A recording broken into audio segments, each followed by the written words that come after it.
Bismillahirrahmanirrahim. Assalamualaikum warahmatullahi wabarakatuh. Bagaimana kabarnya anak-anak? Semoga kalian semua dalam keadaan sehat walafiat. Anak-anak sekalian, sebelum kita lanjutkan materi tentang pluralitas masyarakat Indonesia bagian kedua, saya perlu ingatkan kembali bahwa sebelumnya saya sudah menjelaskan tentang pluralitas masyarakat Indonesia ditinjau dari pemeluk agama.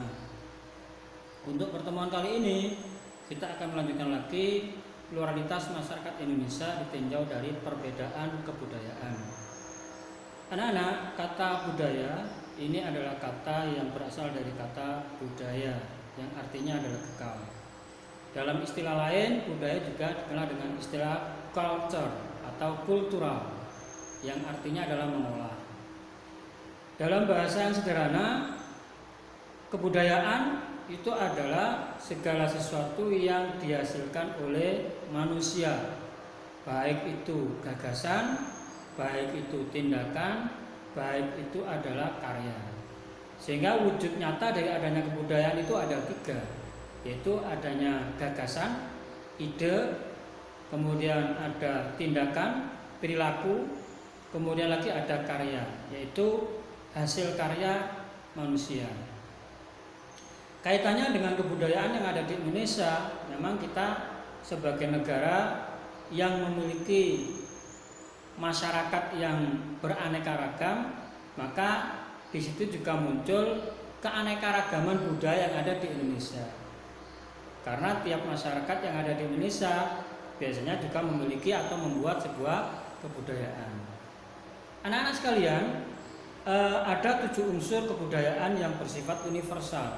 Ini bisa kita jadikan sebagai acuan atau ukuran bahwa di sebuah bangsa ini kalau kita melihat kebudayaannya, kalau kita melihat budayanya, maka kita bisa melihat dari 7 unsur universal tersebut. Apa saja? Yang pertama, 7 unsur kebudayaan yang universal adalah yang pertama adalah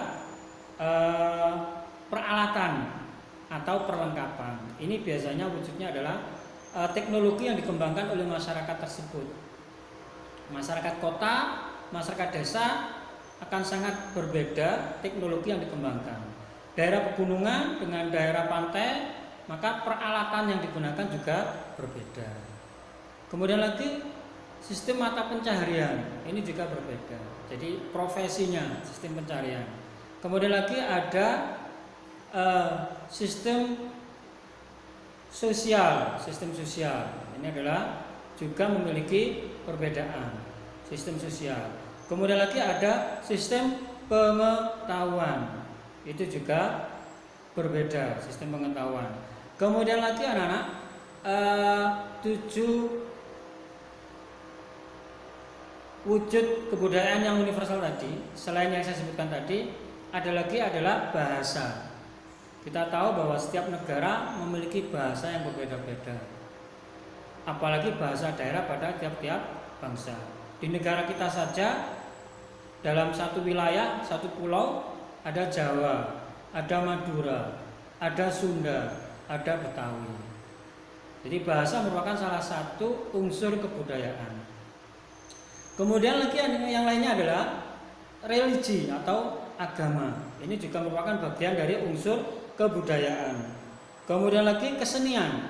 Ya, kesenian ini biasanya sebuah suku, sebuah masyarakat ini masing-masing juga mengembangkan rasa seni, ya, sehingga ada muncul beberapa tarian yang ada di negara kita. Itu tadi adalah perbedaan dalam wujud kebudayaan, sehingga negara kita termasuk negara yang memiliki banyak kebudayaan yang berkembang. Karena tiap-tiap wilayah, tiap-tiap pulau ini memiliki budaya sendiri-sendiri. Sehingga ketika kita melihat Indonesia dari jauh, maka Indonesia memiliki banyak kebudayaan. Itu perbedaan dari pluralitas. Selain agama, ada juga perbedaan budaya. Yang ketiga adalah faktor apa yang menyebabkan terjadinya perbedaan kebudayaan. Jadi kenapa budaya itu bermacam-macam atau berbeda-beda? Yang pertama karena faktor lokasi. Jadi geografis. Kenapa? Karena tiap wilayah akan mengembangkan budayanya sendiri. Karena budaya ini kaitannya erat dengan bagaimana orang itu mengembangkan hidupnya agar bisa lebih baik, lebih maju. Kemudian yang kedua adalah perbedaan keyakinan atau agama. Jadi keyakinan ini punya pengaruh yang besar dalam rangka untuk mengembangkan kebudayaan. Kita lihat saja agama Islam, maka di situ mengembangkan adanya tradisi tahlilan untuk yang warga Nahdlatul Ulama.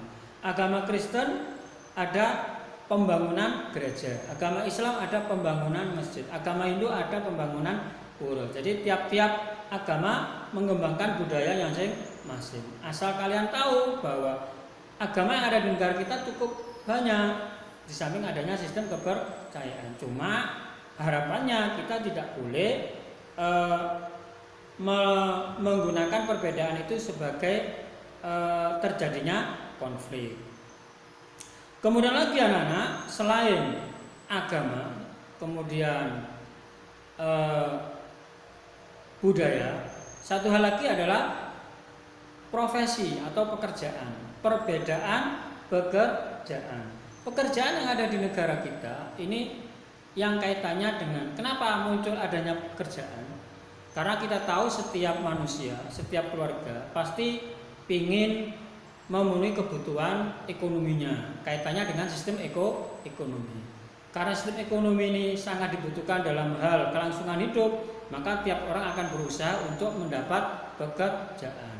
Nah, pekerjaan yang berkembang di masyarakat kita ini beraneka ragam. Pekerjaan yang beraneka ragam ini juga berkaitan dengan pengembangan kebiasaan yang muncul di masyarakat. Ada pekerja guru seperti saya, ada polisi punya tanggung jawab yang berbeda-beda, ada tentara, ada karyawan, ada tukang pijat, ada tukang servis dan lain-lain.